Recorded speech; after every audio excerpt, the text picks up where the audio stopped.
ಎಲ್ಲರಿಗೂ pi day ಹಬ್ಬದ ಶುಭಾಶಯಗಳು. ಇವತ್ತು ಮಾರ್ಚ್ 14. ಇಡೀ ಪ್ರಪಂಚವೇ ಇವತ್ತು ಪೈ ಡೇ ಆಚರಿಸುತ್ತಿದೆ. ಯಾಕೆ ಇವತ್ತೇ ಅಂತೀರಾ? ಮಾರ್ಚ್ ಅಂದರೆ 3ನೇ ತಿಂಗಳು ಮತ್ತು ಇವತ್ತಿನ ದಿನಾಂಕ 14 ಅಂದರೆ 3.14.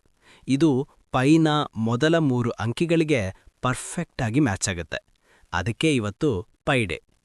ಆದರೆ ಶಾಲೆಯಲ್ಲಿ ನಾವೆಲ್ಲರೂ ಪೈ ಅಂದರೆ 22/7 ಅಂತ ಬಾಯ್ಪಾಠ ಮಾಡಿದ್ದೀವಿ ಅಲ್ವಾ?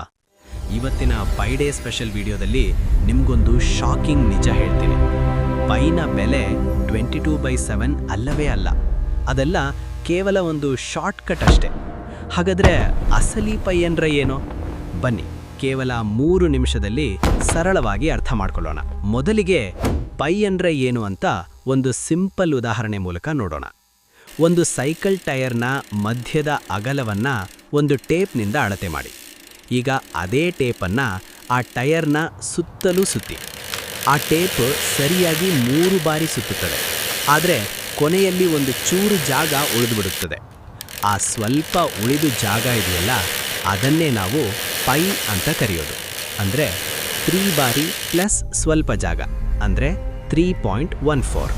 ಪ್ರಪಂಚದ ಯಾವುದೇ ಗುಂಡಗನೆ ವಸ್ತುವಿಗೂ ಈ ನಿಯಮ ಅನ್ವಯಿಸುತ್ತೆ. ಆದರೆ ಇಲ್ಲಿ ಒಂದು ದೊಡ್ಡ ಪ್ರಾಬ್ಲಮ್ ಇದೆ.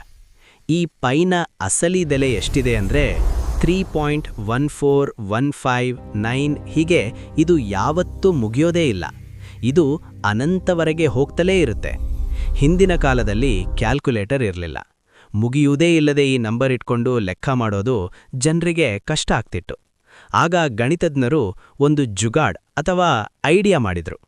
ಅವರು ಲೆಕ್ಕ ಹಾಕಿದಾಗ 22ಅನ್ನು 7ರಿಂದ ಭಾಗಿಸಿದರೆ ಬರೋ ಉತ್ತರ ಪೈಗೆ ತುಂಬಾನೇ ಹತ್ತಿರ ಇತ್ತು. ಹಾಗಾಗಿ ಶಾಲೆಗಳಲ್ಲಿ ಲೆಕ್ಕ ಮಾಡಲು ಸುಲಭವಾಗಲಿ ಅಂತ ಪೈನ ಡ್ಯೂಪ್ಲಿಕೇಟ್ ಆಗಿ 22/7ನ ಬಳಸಲು ಶುರು ಮಾಡಿದರು. ಈಗ ನೀವೇ ನಿಮ್ಮ ಮೊಬೈಲ್ ಕ್ಯಾಲ್ಕುಲೇಟರ್ ತೆಗೆದು ಚೆಕ್ ಮಾಡಿ. ಅಸಲಿ ಪೈನ ಬೆಲೆ 3.14159 ಹೀಗೆ.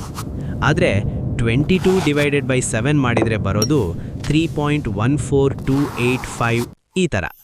ನೋಡಿದ್ರಾ? ಎರಡೂ ನಂಬರ್ಗಳು ಕೇವಲ ಮೊದಲ 2 ಸ್ಥಾನಗಳಿಗೆ 3.14ಗೆ ಸೇಮ್ ಇವೆ. ಆದರೆ 3ನೇ ನಂಬರಿಂದ ಕಥೆನೇ ಚೇಂಜ್. 22/7 ಅನ್ನೋದು ಅಸಲಿ ಪೈಗಿಂತ ಸ್ವಲ್ಪ ದೊಡ್ಡದಾಗಿದೆ. ಅಸಲಿ ಪೈ ನಂಬರ್ಗಳು ಯಾವತ್ತೂ ರಿಪೀಟ್ ಆಗಲ್ಲ. ಆದರೆ 22/7 ಒಂದು ಹಂತದ ನಂತರ ಮತ್ತೆ ಅದೇ ನಂಬರ್ಗಳನ್ನು ರಿಪೀಟ್ ಮಾಡ್ತದೆ. ಹಾಗಾದರೆ ಇದರಿಂದ ಏನಾದರೂ ತೊಂದರೆ ಇದೆಯಾ? ನೀವು ನಿಮ್ಮ ಮನೆಗೆ ರೌಂಡ್ ಆಗಿ ಒಂದು ಕಾಂಪೌಂಡ್ ಮಾಡಿಸ್ತಿದ್ರೆ 22/7 ಬಳಸಿದ್ರೆ ಸಾಕು, ಯಾವ ವ್ಯತ್ಯಾಸನೂ ಆಗಲ್ಲ. ಆದರೆ ಬಾಹ್ಯಾಕಾಶಕ್ಕೆ ರಾಕೆಟ್ ಕಳಿಸುವ ನಾಸಾದವರು 22/7 ಬಳಸಲ್ಲ. ಯಾಕಂದರೆ ಆ ಸಣ್ಣ ವ್ಯತ್ಯಾಸದಿಂದ ರಾಕೆಟ್ ಚಂದ್ರನಿಗೆ ಹೋಗೋ ಬದಲು ಬೇರೆಲ್ಲೋ ಹೋಗ್ಬಿಡುತ್ತೆ. ಅವರು ಪಾಯಿಂಟ್ ಆದ ಮೇಲೆ 15 ನಂಬರ್ಗಳವರೆಗೆ ಅಸಲಿ ಪೈಯನ್ನೇ ಬಳಸ್ತಾರೆ. ಸೊ 22/7 ಅನ್ನೋದು ಕೇವಲ ಒಂದು ಶಾರ್ಟ್ಕಟ್ ಅಷ್ಟೆ. ಈ ಪೈ ಡೇ ಸ್ಪೆಷಲ್ ವಿಡಿಯೋದಲ್ಲಿ ನೀವು ಹೊಸ ವಿಷಯ ಕಲಿತಿದ್ದರೆ ಕಾಮೆಂಟ್ ಮಾಡಿ, ಲೈಕ್ ಮಾಡಿ ಮತ್ತು ಈ ವಿಡಿಯೋನ ನಿಮ್ಮ ಫ್ರೆಂಡ್ಸ್ ಜೊತೆ ಶೇರ್ ಮಾಡಿ. Happy pi day. ಮುಂದಿನ ವಿಡಿಯೋದಲ್ಲಿ ಸಿಗೋಣ. Like, share, and subscribe to the Let's Learn YouTube channel. Press the bell button to